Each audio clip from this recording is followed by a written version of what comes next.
What's going on, guys? Good evening and welcome to the show. Of course, this is Stateside Footy. I'm your boy Steve, checking in with you on this Friday night, and God damn it, man, I'm excited for more than one reason. Because obviously, Spurs are coming off a nice little win in the Carabao Cup yesterday after they absolutely dismantled Charlton Athletic, and tomorrow, as we re-hit the Premier League, and we welcome in Newcastle United, and of course Newcastle is a little bit different than the last couple of years that we've seen them.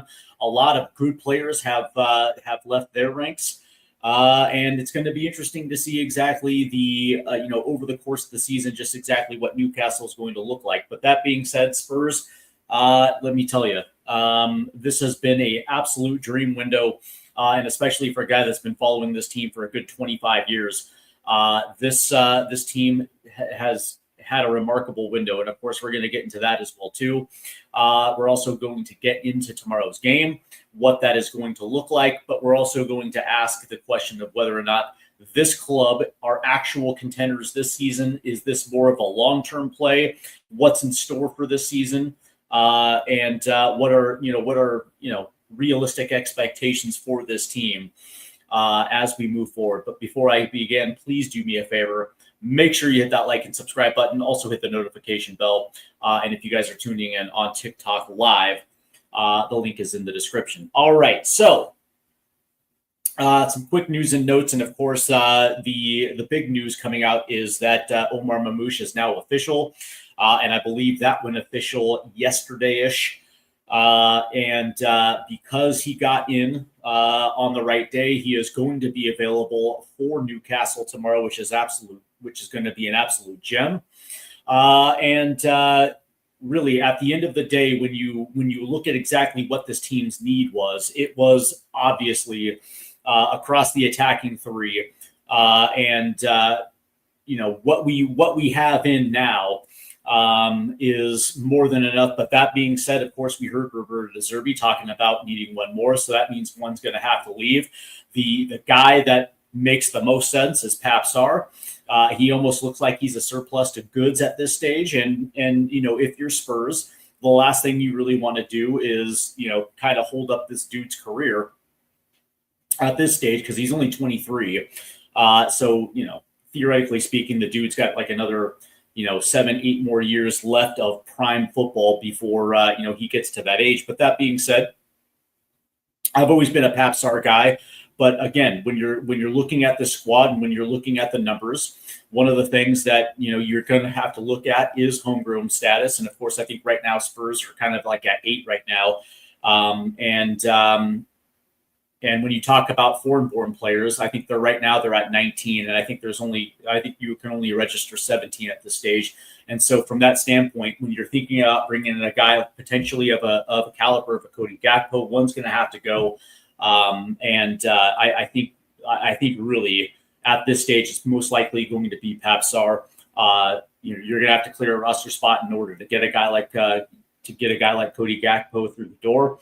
So we'll see exactly how that goes. But the reality is getting a guy like Omar Mamouche is going to pay off dividends in more than one way, right? Because as of right now, when you kind of look at the depth and what this thing is going to look like in October-ish, I would probably say, because Mohamed Kudus is back. He was in training this week, and that's going to pay huge dividends on the right-hand side, potentially even in the 10, although I can't necessarily see that per se, because I actually think we're going to be fine at the 10 position. I don't think it's a position of need at this stage, because you have a guy like Mateus Fernandes who probably fits a little bit better higher up the pitch than say a guy like Conor Gallagher at this stage. And of course, the James Maddison shoulder knock turned out to be not that serious. But again, with Roberto De Zerbi, he's probably going to slow roll this just to make sure he's 100%. And at that stage, you're kind of looking at a combination of those two in that position. And I would probably assume moving forward, maybe Mateus Fernandes probably makes a little bit better sense over James Maddison as a starter. But that being said, if Madison's healthy, he's most likely going to play. And then, of course, when you're starting to talk about the December months, the January months, we probably should get Xavi Simons back. And at that stage, it's almost like getting a new incoming. So from that standpoint, again, I just don't necessarily think it's that big of an issue. But we probably will get Dejan Kulusevski back, and at that stage, now all of a sudden you have 4 different wingers, 2 at each position. Really, if you really want to get down to it, and at that stage, 2 positions that look like they were going to be weak are now going to be strength. It also frees up a guy like Matisse Tell to go back to his natural position. As far as I'm concerned, now all of a sudden, 3 positions that you're very worried about, all of a sudden, you're not really going to have that much worry. As for tomorrow, and of course we're going to get into our lineups a little bit later. What I will say is that the starting wings kind of pick themselves at this stage, which is actually a good problem to have. And striker, I would probably just assume that it's going to be Dominic Solanke. I think he's probably going to be one of those guys that are going to have to step up large this season to justify multiple different things. But that being said, it's like when you look at Solanke, it feels like that this dude is on a collision course for a great season this year. So we'll see. Let's see. What's going on, Sean? Good to see you, bud. Let's see. Deserby confirmed in the embargoed presser. He wants Kulu in the list. What list? You tell me. What list are you talking about? Yeah, you're not gonna get rid of a dude like Kulu. Granted, you never know exactly what's going to happen. Maybe I don't know. But all right, so I guess the question that I wanted to ask everybody out there is: are Spurs contenders? As of right now, this has been a crazy ass summer, and when you look at the lineage of Spurs, when you look at their transfer window history, especially in the ENIC era, it hasn't necessarily been great. As a matter of fact, squad list. Okay, there you go. Squad list submitted to the Premier League. Yeah, of course he's going to be in it. Good. I'm glad you cleared that up. I didn't see the embargoed section. So let's see.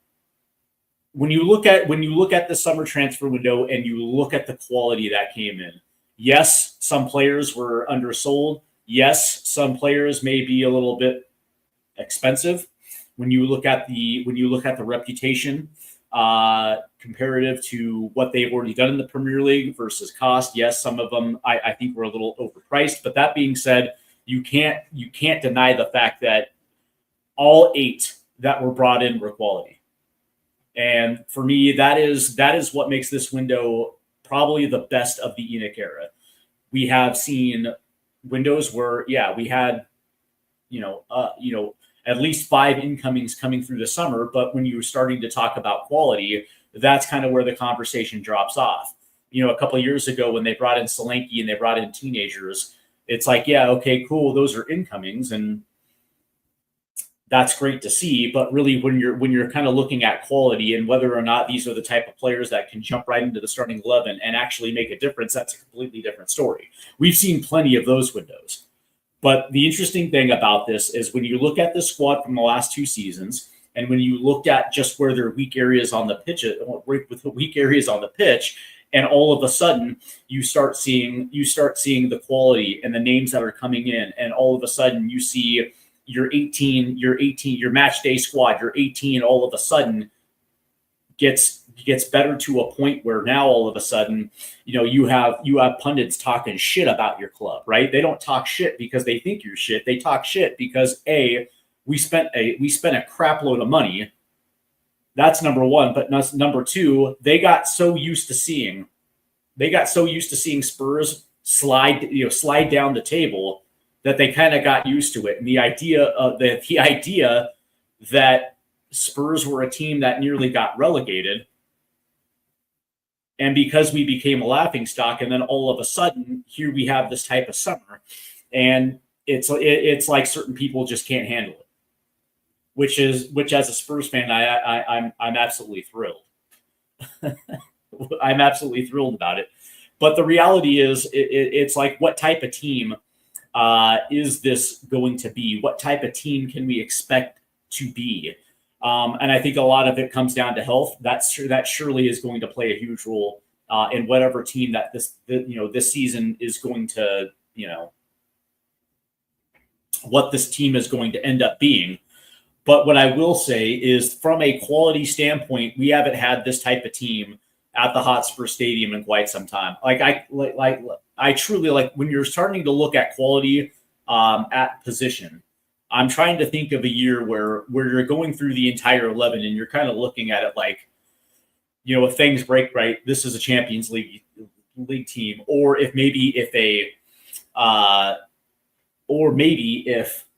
a couple teams stumble, maybe this might be a season. This might be a season where, again, if things break right, maybe we can win the league because we have that much quality, right? Like, I think back to 2016. I think I think that was a team that had so much quality.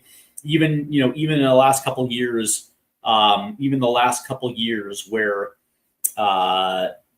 with Harry Kane, just the fact that you had that punch between Harry Kane and Sonny, between those two, you were going to score goals. And the question is whether or not your defense was going to hold out for a year because the quality was there. But that being said, it's like I also think about some of those teams that Harry Redknapp had, and that was just quality personified, right? And you saw exactly what happens when a manager comes into a team that has that much talent. And I kind of look at Roberto De Zerbi a little bit in that same vein, where it's like, he's a manager, he's also a tactician, right? So from that standpoint, you would probably assume that he's looking at this, and on paper he was probably writing down names at the start of the summer. He got those names, and all of a sudden now this is his team. And so from that standpoint, I'm kind of looking at this thing thinking to myself, man, it kind of looks nice. Now, granted, there are question marks. There are definitely question marks. I think you start up top at striker, and you're kind of wondering what type of contribution can we expect out of it. And I've been consistent by saying that this team is going to live and die by the striker position, right? If the goal is European competition for next season, if the goal is to win a cup this year, the striker position is going to play a huge role in that, because, again, you're going to need at least 30 goals from that position. By hook or by crook, that is something that this team is going to have. And what I like about it now is the fact that Omar Mamouche is coming through the door, and I've actually wanted Omar Mamouche when he was at Frankfurt. You look at the way that he plays the position. You look at his lateral movement. You look at the way that he gets on a ball. That being said, when you look at his positioning in the box, the dude can actually put, and the dude's got a touch, so he can score goals. I think it was obvious that move to City was kind of a wrong move for him. Obviously, you're not going to play in front of Erling Haaland, and so from that standpoint, you're taking a back seat a little bit. It's the same reason why Julian Alvarez ended up leaving, because he had ambitions himself. You're talking about pure goal scorers, and from that standpoint, you can understand that if you are surplus to goods at that type of position, and you're also a great player, you're going to want to go out there and put yourself in a position where you can actually play up to your best abilities. And that's why we ended up with Omar Mamouche. Ultimately, I actually think Marmouche will end up being in rotation at striker. It makes the most sense. It's actually his natural position. And so from that standpoint, it's like, yeah, he's probably going to facilitate. He's probably going to facilitate early, probably out on the left. That's where City was using him in the preseason. That's where he actually kind of looked a little. I think he actually looked the best. It's kind of funny too, because a lot of people were assuming that Savinho was going to be on the left and maybe Marmouche was going to be on the right. It's actually flipped. And Roberto De Zerbi, deployed Savinho as a right-sided attacker, which, it's interesting too, because he's very left-footed. And so when you look at the way that De Zerbi uses his wingers, especially inverted in attack, you're cutting onto dominant foots. And all of a sudden, we saw that against Charlton Athletic, right? Savinho in the first 20 minutes, makes an impression. Congratulations, right? So I'm expecting the same from Omar Mamouche, but it definitely makes this attack that much more dangerous. And one of the things that we had, one of the excuses I would say with Dominic Solanke is the fact that he wasn't necessarily able to get the service, and that actually was a very true statement. That second season under Ange last year, under I guess Thomas Frank, but more most likely down the stretch with Igor Tudor and Roberto De Zerbi, we didn't necessarily see a lot of great service, because at that stage it was all about survival, right? And so tactics were simple. This is going to be a little bit different, and we saw in the preseason just exactly how De Zerbi is going to want to play. There's going to be a lot of opportunity for a guy like Dominic Slanky to get on the ball, get on his dominant foot. And we saw that in that Charlton Athletic game as well too. That was a good poacher's goal. So from that standpoint, he's going to be able to have that opportunity as well too, whether that is service from the middle of the pitch, and we're going to see a lot of progressive through balls through the central area this season. And so there's not really going to necessarily be a lot of excuses if Dominic Slanky doesn't score goals, because at this stage there's just no excuses left. There is quality in that attacking three for Dominic Slanky, whether it is essentially pure striker's talent, or whether it's off of rebounds. There is going to be plenty of opportunity for Dominic Slanky to get back to those levels that we saw 2 years ago, where he was a 15-goal striker. So it's going to be interesting to see. But that being said, when I think about this attacking three, now if you would have asked me this question in the preseason, it would have been something very different, because at that stage, you're running Mikey Moore on the right, you're running Matisse Tell. And by the way, Mikey Moore, as far as I'm concerned, he actually earned a spot on this team. I think his play through the preseason, I think his play through the first couple games of the season, I think he's proven without a shadow of a doubt that he has progressed farther than any of our young players, whether that's Bergvall, whether that's Gray, whether that's Tell. I think Mikey Moore has I guess you can say, established that he can play at this level. Now, the problem with Mikey Moore is, regardless of whether he's on, and he prefers to be on the left, but when you're looking at how this team is now, constructed, you're kind of wondering, okay, cool. If he stays, where is he going to be able to get his minutes, and without European play? Now, that's the crux of this, right? If we had European play this year, Mikey Moore probably wouldn't be going out on loan. As a matter of fact, he probably would be carving up a lot of minutes, whether that's in cup competitions or whether it's in European play, but we don't have it. And so the rotation is what the rotation is going to be within the 18. And he's probably sitting at 19, 20, 21 on this roster. And so from that standpoint, you're probably going to let him go out on loan. I think it's probably going to be beneficial for him to go to a league like the Bundesliga, which, when you talk about intensity and you talk about defense, it's pretty damn close to the intensity that you see in the Premier League. Maybe a tick lower, but it's pretty goddamn similar. So from that standpoint, he's going to, next year is probably going to be where Mikey Moore is really going to is really going to stake a claim for his long-term future at Tottenham Hotspur, or at the very least, if he goes and he goes to FC Cologne, whatever you want to call it, and he puts himself in the shop window. You know what I mean? He goes there and he has a 10-goal season, and he maybe has eight assists at the top in the German flight. If he has one of those type of seasons, coming off the season that he had last year at Rangers, Spurs are going to have a lot of offers for Mikey Moore. And then that's going to be a different conversation. But that being said, me personally, I think that Mikey has done enough to be on this team. But I understand the thought process on this one. And when you look at what is here, see, this is my own personal thought is, if you really see Matisse Tell as a left-sided attacker, fine, send him out on loan. I would much rather have Mikey Moore on this team right now than a guy like Matisse Tell, because personally, Tell's a striker playing on the left side. And me personally, I'd rather see him go back to his national position. I think Mikey actually facilitates this team a little bit better as a winger than a guy like Matisse Tell, but I digress.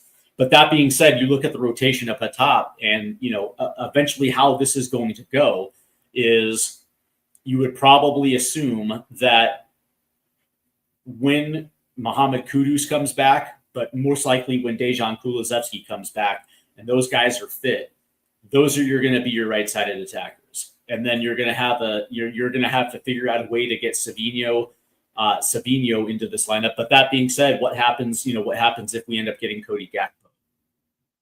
Then all of a sudden it throws this rotation into a little bit of a weird mix, because at that point you're going to free up Omar Mamouche to be a striker, and your wingers are going to be Gakpo and Savinho.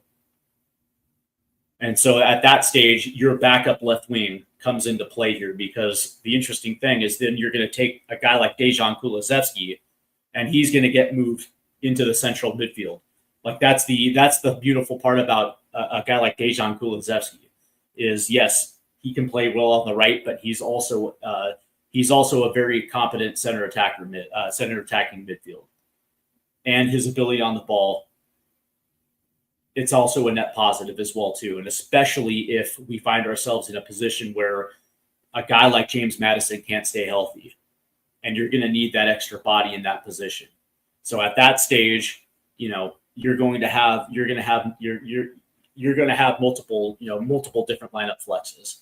And at that stage, you become even deeper. And that's the thing that gets me a little bit excited for this, because one of the things that absolutely was gutting the last couple seasons with this team is, especially with the injury crisis, we were forced to use guys that should have not been used a lot. And we actually had to play those guys for long periods of time. And our depth was absolutely wiped out, and we could not compete at the Premier League level. We were essentially our bench was essentially the U21s for absolute long stretches. And now all of a sudden, I feel like our depth is going to be a little bit of our strength as well too, because if we do suffer a couple injuries, we're going to be able to have that quality cover, and we're not going to be able to miss a beat. That's the beauty about the window that we just had. We just created another strength on this team. We're going to be able to withstand a few injuries. Now, obviously, knock on wood, we're not going to be able to sustain any injuries. But that being said, because we were able to have the window that we had, and when you think about it, you bring in Van Hecke, you bring in Senesi on the defense, same with Robbo. You bring in Tonali and Fernandes into the midfield, and now you brought in Marmouche and you brought in Savinho. That is unbelievable. And by the way, if we are able to get Gakpo, and I don't see why not now, because Bradley Barcola is now in Liverpool, and so that the question is are we ready to essentially pay £80 million to get Cody Gakpo? I think the answer is yes. He's a goal scorer, he's a proven winner, and he steps right into the starting 11. And you play him on the left with Savinho on the right, and now you have Marmouche on top.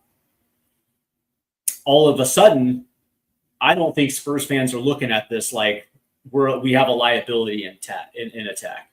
I don't think anybody's going to say that. And I actually think until Xavi gets healthy, Kulusevski gets healthy, the idea of running a guy like Mateus Fernandes as the center attacker is going to end up paying dividends for this team, because he can play both. As a matter of fact, he can play all three midfield positions if you want it, and he can do it at a high level. Absolutely.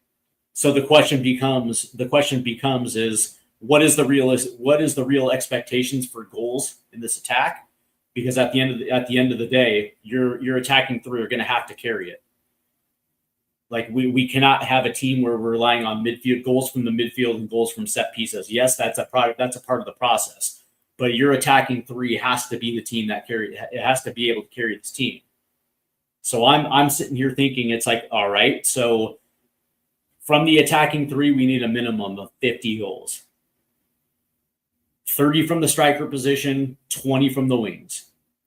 You're asking your starting wings to score 10 each, or some sort of combination, and you're asking for your strikers to score 30, 15 each. I don't think that's unrealistic. I don't think those are unrealistic numbers for these players, especially with a dude like Gakpo, who is an 8 to 11 goal scorer season, and he still has a couple more years left in his prime.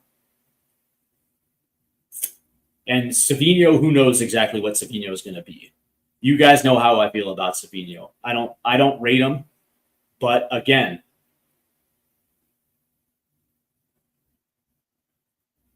I understand that City is not for everyone. Now that's the thing. It's like I use City as the excuse for him not being able to, to be able to kick on, because he has been in position where there's injuries and Pep passed him over. Fair. But then somebody will come back at me and say, okay, Pep has a very peculiar system in which he wants to run. He's a tiki-taka, tiki-taka, and it's because, his style of play, and it's Jack Grealish went there and he was awesome prior. And then, Pep ruined Grealish, and maybe that was the exact same thing that happened to Savino. So if you bring him and you use him correctly and you put him in positions where he's going to be able to score, maybe that unlocks a guy like Savino. And I hope that is the case, because Savino is going to have to be something that he hasn't been except for one season in his career. And that's when he was down in Spain. Let's see. Cammy asks, you looking at a deal for Ndai to swap with Richarlison and a bit of money? I think Everton. See, what's funny is I think there's this weird narrative that Everton wouldn't mind having Jack Grealish back. I don't think Jack Grealish is high on their list. Now, that's not to say that they wouldn't take him back. I'm not saying that. I think really what Everton is looking for is a striker. I think they're looking for a good deal for a striker that is going to be able to be a little bit better than what they have. And currently what they have is pure rubbish. It's trash. And that's not any disrespect to the strikers that they have, but it's been a while since Everton has had a legit striker, right? So Richarlison and potentially a bit of cash going Everton's way. We'll see. I think Ndai is probably our second option, right? I think Cody Gakpo is the one that Roberto De Zerbi wants. And I think that we are going to try probably over the weekend to get Cody Gakpo done. Gakpo has already said if Spurs pony up the money, he would have no problem coming to Spurs. And so from that standpoint, the ball is in Tottenham's court. So as far as I'm concerned, if they want him, they're going to have to pay for him. And I think it would be absolutely worth it. And by the way, we've already spent a shitload of money this summer. And so what's another 80 million to get the guy that you absolutely want? And I don't buy the City rumors at all. This is all agent leak stuff at this stage, right? Listen, dude, I've been around a long time to see agents work, and that's why he wants City or another big team in this conversation, because they want a bidding war to happen.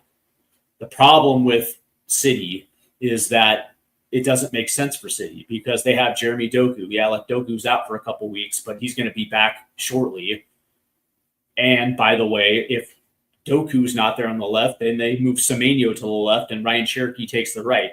So, but if all things are equal, Cody Gakpo, unfortunately, is not going to start over Jeremy Doku.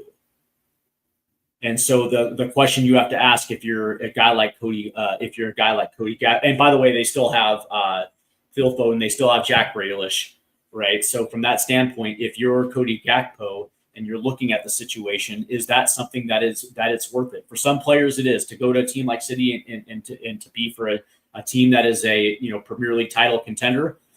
You're going to take less. You're going to have less minutes. You're still going to get paid, but maybe you're not going to play as much. Is that worth it? Or when you're looking at Spurs and you're looking at the business that we did this summer, and now you're looking at the 11 with you in it, and you're kind of looking at it thinking like, well, we're definitely a cup team. We can definitely win a cup. But is this a title winning team this year, or is this something where I for sure think we're going to get into Europe? That's that. And then if we have another summer like we did this summer, but maybe not the volume of player, but if we bring in a legit 9 and maybe bring in another wing, something like that, or maybe a 10. Can we actually compete for this? Can we actually compete for a Premier League title? Because as of right now, I'm looking at this roster and I'm thinking to myself, if we had Harry Kane on this team, we probably are in a conversation of, is this team good enough to win the Premier League? Like that's kind of where we're at now. Like last year, it was like, yeah, dude, we needed like 6 players to even get into the conversation of, can we finish in the European spot? That much was evident. This year, it's like, dude, if we actually get a legit striker, like a legit striker, and we pay like 150 million for it, this team is going. We're going to have those conversations about whether this team is good enough to win the Premier League. Yeah, 100%, 100%. Let's see. Let's see. Let's go all the way back up here. All right. So Adrian, Spurs diehards TTID says, I believe Sarr will go to make room for another signing. I actually agree with this. Sarr feels like he's the odd man out. And the thing about it is, Roberto De Zerbi sat down with Lucas Bergvall and let him know that he is going to be with the team this year. He is going to be utilized. And I think that's all Bergvall was looking for. And I don't think that Roberto De Zerbi is the type of dude that's going to go back on his word to a young kid. With Pape Sarr, and again, I like Pape Sarr, and I think there's a player in Pape Sarr. The problem with Pape Sarr is consistency. And I don't necessarily know if his confidence levels are high. And again, he's only 23, 24 years old. He still has his entire career in front of him. And if there is a team in the Premier League, although I'd like to see him moved outside of the Premier League, but again, if there's a team in the Premier League that likes him and is, willing to at least meet Spurs at 35 million pounds, you're going to make that deal. Although I have a feeling it's going to be a little less than that. But he is the guy that feels like he's surplus to goods at this stage. Let's see. I don't see us contending for a title, but my first target is 40 points ASAP. Yeah, I think this is going to be a little higher, right? Like for me, it's like 55 points is kind of my benchmark this year. I think 55 points will get you into a European position. We'll see. The middle of the Premier League's gotten so much better over the last 5 years. Like there really is no haves and have-nots anymore in the Premier League. Like forever, there was like your haves, your teams that make money, your teams that spend money, and then there was a wide gap between top and the rest of the Premier League. And now it's like you look at the Brightons and the Bournemouths and the Fulhams and the Sunderlands and the Crystal Palaces, and it's like these teams are getting better at a year-by-year clip where you're actually starting to see Crystal Palace win trophies.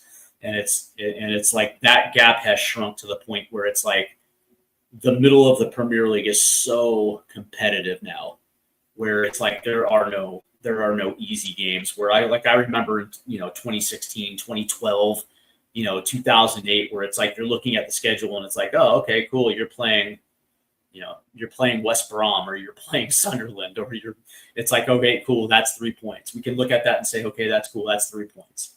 It's like you can't necessarily do that anymore with this Premier League. But that being said, it's like 40 points is usually the number that you look at and say, okay, cool, that keeps us up. Although back in the day, I do remember seeing Crystal Palace getting relegated on 48 points, though. I do remember that. Let's see. I view 30 goal strikers in the English football nowadays. Only Holland. Yeah, see, that's the thing. There really are no legit 30-goal strikers anymore. Outside of Erling Haaland, outside of Harry Kane, maybe Kylian Mbappe.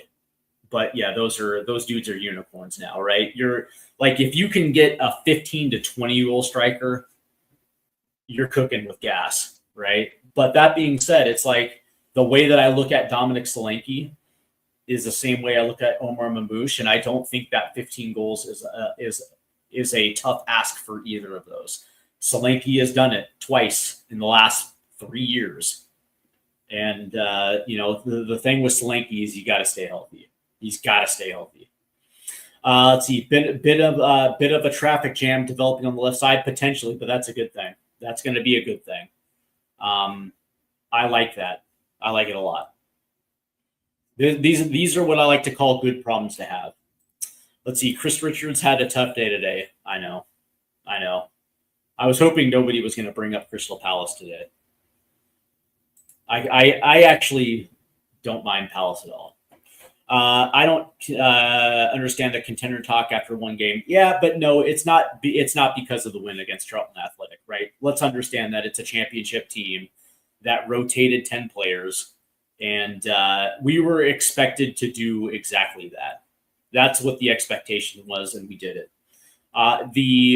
The reason why I'm having the contender talk is because of the incomings of Savinho and Marmoush, and it drastically reshapes the thought of our attack. And especially if a dude like Gakpo comes in, then you're kind of looking at it like that's potentially scary. Let's see. Savinho, Gakpo, Marmoush, Kulusevski, and Kudus fill many roles for us this year. De Zerbi does not expect Simons and Notabere until March next year. That very well could be. That very well could be. And the thing about it is, the interesting thing is those four, Savinho, Gakpo, Marmoush, and Kulusevski, those are my starting four attackers. Kulusevski underneath, Marmoush up top, Gakpo left, Savinho right. And then you can rotate in Kudus, you can rotate in Matisse Tell, and this team doesn't necessarily miss a beat. That's kind of what I like. All of a sudden, a area of weakness becomes an area of strength. Let's see. Adrian says, I believe we can get 5th, 6th, or 7th at worst Europa League, which we can win, but the club will want ECL, which will boost our coffers by 100 million. Yeah, for sure. For sure. The interesting thing is that for me, the Premier League is not the Premier League, but the Champions League is going to be an interesting it's going to be an interesting ask because one of these four teams are going to have to falter. Now, granted, because of the coefficient, Liverpool ended up making the champions last year from a 5th place position. So depending on how it falls this year, that also could be true. Where 5 teams go to the Champions League from the Premier League. But you're asking one of Arsenal, City, Liverpool, United, Chelsea, or Villa to falter. I still think Villa are going to be competitive. Maybe not as competitive. I mean, they lost some serious talent this summer. I still think they're going to be fine. I think that they're going to be a Champions League team? No. But what I will say is, can I see a scenario where they're still potentially getting a European spot? 100%. But that being said, you're going to ask one of those. You're going to have to ask multiple teams to falter a little bit, and Spurs are going to have to be perfect in order to do it. Which means like they're going to have to keep injuries to a minimum, and they're going to have to be consistent. And again, for a team that finished in 17th in back-to-back seasons, and the Premier League, especially their home form, was absolute dog shit these last 2 years. And you're asking this team to do something that it hasn't done in quite a while. Now, that's not saying it can't happen. But that being said, it's like, yeah, I'm sure the club will want the Champions League, but things are going to have to break incredibly right for this team. And it starts with us, obviously. But that being said, you're going to ask a couple teams that are going to have to fall off a little bit in order for that to happen, which I don't think. But that being said, it's like I look at this as a Europa League type of campaign. This is what this is what Ange was able to accomplish with a weaker squad his first season, and that was also a season where they staggered to the gate a little bit, actually a lot of it, and a lot of players lost their form in that second half of the season, but we were still able to keep a hold of a fifth place spot and get into the Europa League. That is something that I think I would be able to agree with. And I think that would be a good first year under Roberto De Zerbi. That carries momentum into the summer. That also means that we're going to have a European spot to sell to prospective players. And I also think that next summer, our areas of need obviously greatly shrink. Again, like next summer, it's like you got to go after that striker. You got to go after that guy who you believe can be potentially be a 20-goal scorer. Let's see. Marmoush must start against Newcastle with 7 goals and 5 appearances again, and I think he's going to start. Adrian, I don't see why. Like De Zerbi already said that he's available, and that both of those guys are ready to go. So I fully expect to see Marmoush and Savino in the starting 11, without a doubt. Let's see. Spurs have more potential for a higher place finish than my team, Newcastle. Europe is still our aim, though. I'm curious about Newcastle. I really am, because they lost their midfield engine this summer. This is also after the heels of losing Anthony Gordon. You lose a guy like Bruno Guimaraes, you lose a guy like Sandro Tonali, 2 guys that were absolutely instrumental for their success over the course of the last couple of years. And, obviously you guys lose Eddie Howe. And so I'm kind of curious I'm really curious how this team is going to perform. And of course, we're going to find out tomorrow. I know that you guys had that decent showing against Liverpool. Congratulations. And I don't know. I don't know what to make. I really don't know what to make about Newcastle. I really don't. Thoughts on the Barcola deal? That's a great deal for Liverpool, man. And by the way, Andoni Iraola is a great coach. This is going to be interesting. This is a better fit than Arne Slot was. And Andoni is just one of those dudes that is just going to continue to get better. Like, it wouldn't surprise me if Liverpool all of a sudden were competing for a Premier League title this year. That team still has quality. And then, you have a guy like Andoni Iraola who will know exactly how to use Barcola. We'll probably, and then what's his ass, Florian Wirtz as well too. Like that is something that is going, like, he's going to have to be able to solve that riddle, and I think he will. Florian Wirtz is a fantastic player. He just, I don't know, man. He just was not a good fit under Arne Slot. But Barcola is going to score goals, man.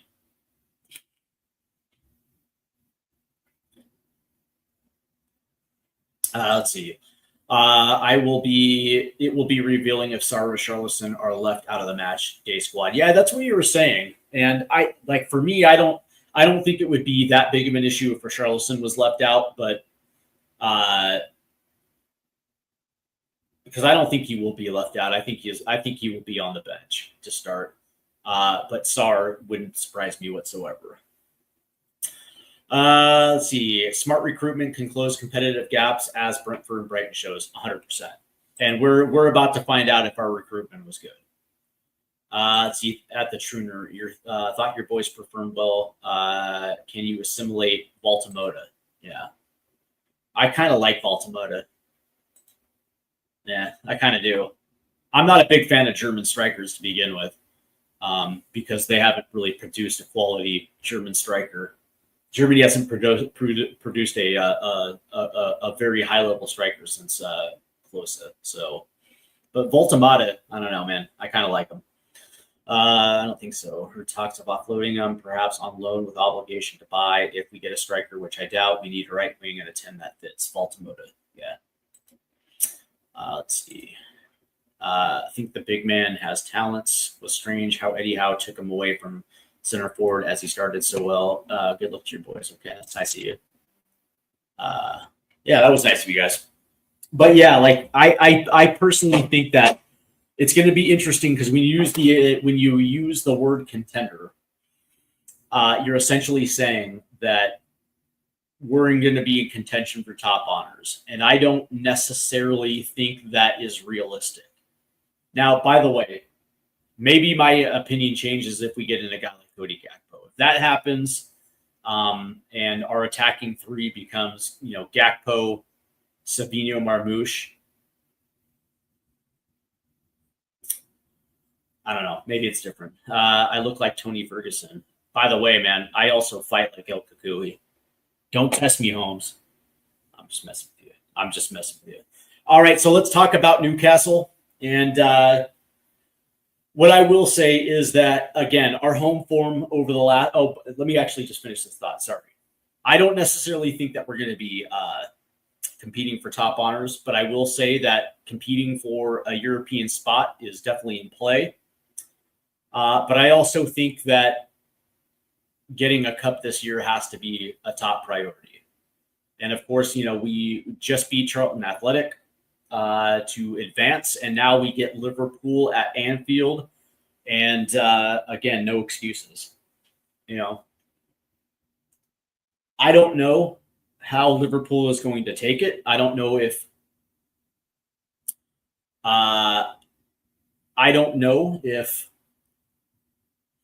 Liverpool is going to go full strength. I don't know if Antonio Areola is going to prioritize the League Cup. Maybe he'll prioritize the FA Cup. Who knows exactly how it's going to play out? But considering we haven't won at Anfield in quite some time, this is an opportunity where I expect the Derby to go full strength to try to beat Liverpool. But that being said, this is exactly what cup competitions are all about, right? You're going to get shit draws from time to time, but that being said, you're going to have to be able to beat them. I would like to see us get to Wembley in one of them, if not both. Although I don't necessarily think that's realistic either. But prioritizing the cup competitions has to be at the very top because, number one, it gets you into Europe. Right? Those are your other avenues to Europe, right? So if Europe is high on De Zerbi's list, the cup competitions absolutely has to be priority. And I think a Europa League spot and a cup win, whether that's the League Cup or the FA Cup, I think that would be the ideal way to start his tenure here. Just imagine, right? He also, he saves the team from relegation, and the next year he lifts a cup. I think he would actually be a Spurs legend after a year and a half or a year and a month. Say happy birthday to my brother Dixon Myas, please. Happy birthday, Dixon. Happy birthday, Dixon. All right, so let's go ahead and look at my starting 11 for tomorrow's match against Newcastle, and obviously we're gonna go heavy. And again, from a Newcastle perspective, the opening week was the opening week, and you expected players to be jacked up for it. You're playing a team like Liverpool. Was I surprised to see a 2-2 draw? No, I really wasn't. That being said, for Spurs, this is our opportunity to turn the stadium into a fortress. Coming off a summer where we broke records, where we brought in quality on 8 different occasions, and we might actually get a 9th. This crowd has to be absolutely off the wall bonkers tomorrow.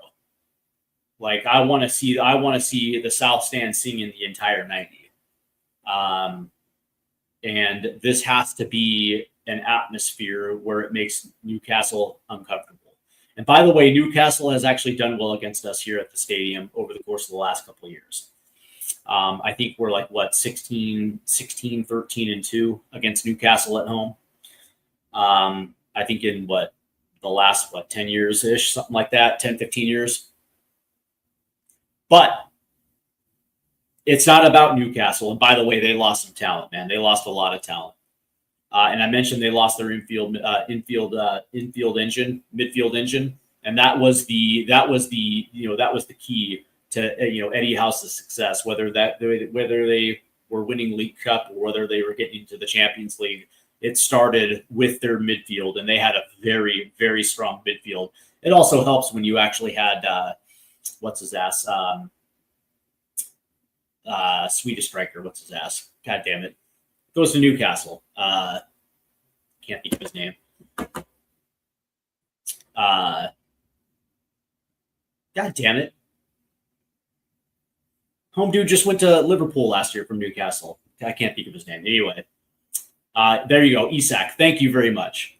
It helps when you have guys like Joe Linton. You guys have like Isak, Anthony Gordon. You guys have multiple different weapons that can score goals. They lose Isak. They bring in Wissa. He didn't necessarily play all that great. They bring in Alanga. From a goal perspective, it didn't necessarily work out the way that Newcastle had hoped. And of course, they get Woltemata, who I like personally, but it is what it is. It's not the same team. They lost a lot of talent. Conversely, Spurs just got a lot of talent.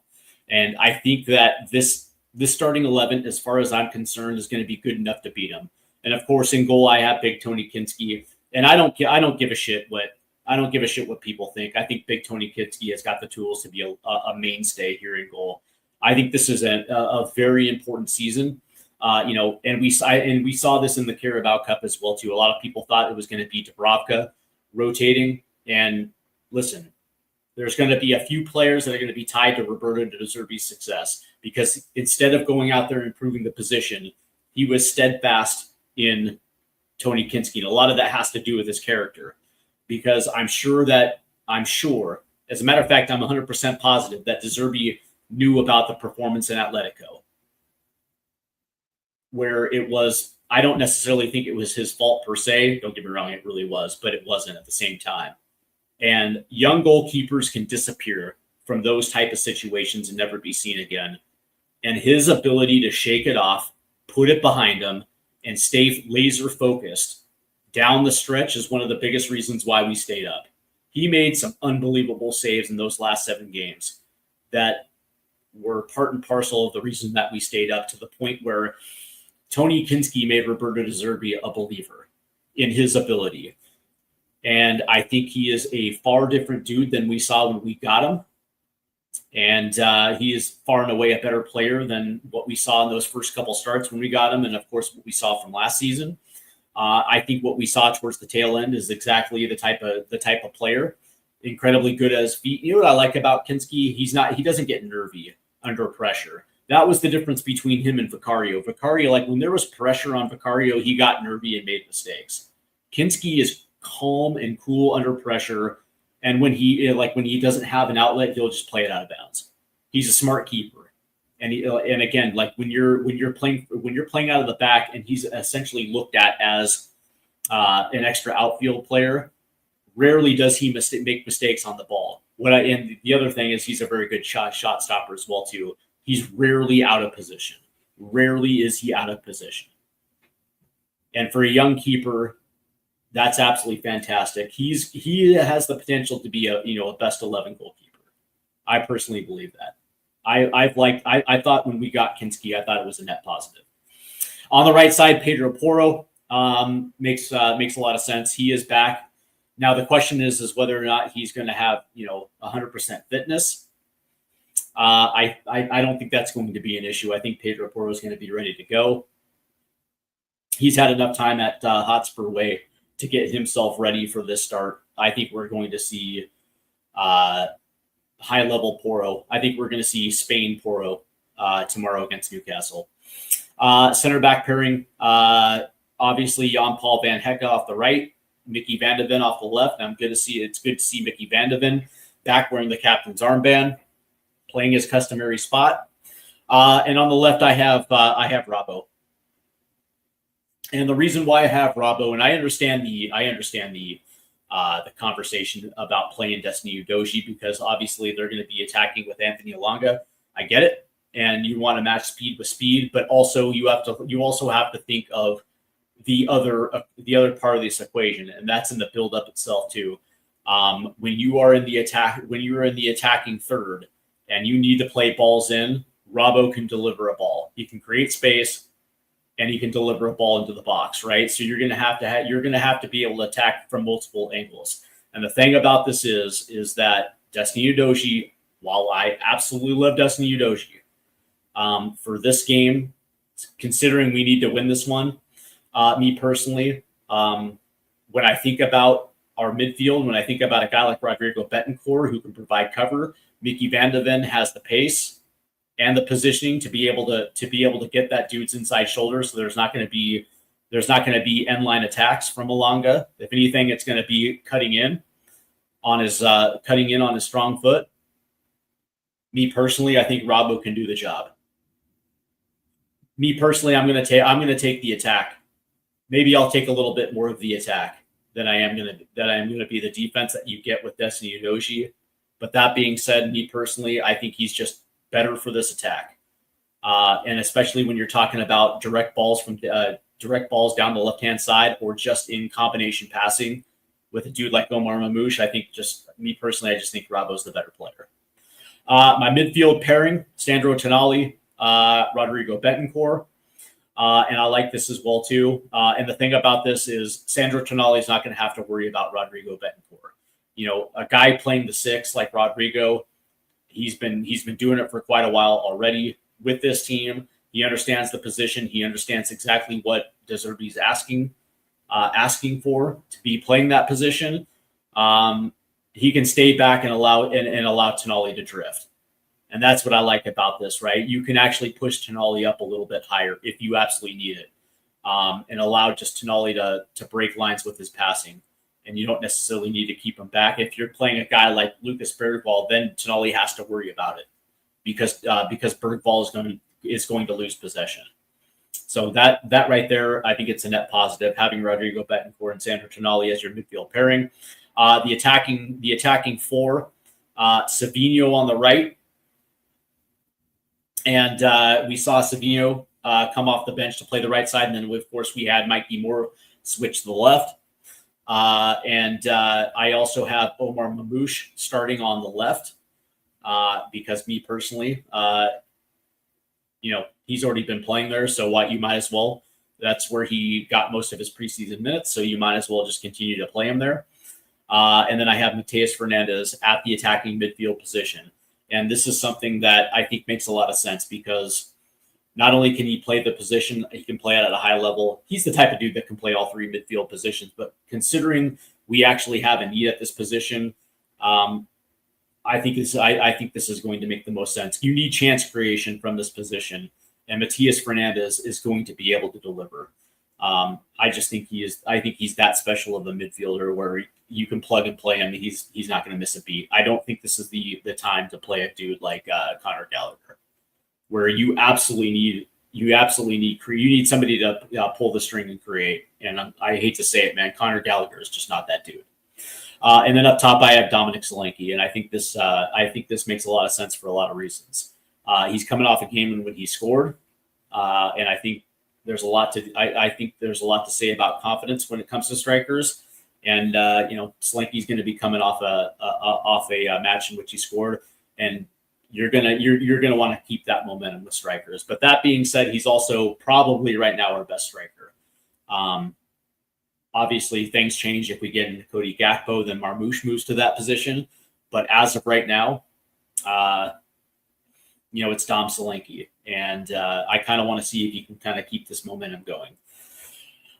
Predictions for tomorrow. I have Spurs winning 3-1, and I think we are going to get we're going to get our home cooking, and we're going to reestablish the Tottenham Hotspur Stadium as a fortress, because that's something that has to happen this year.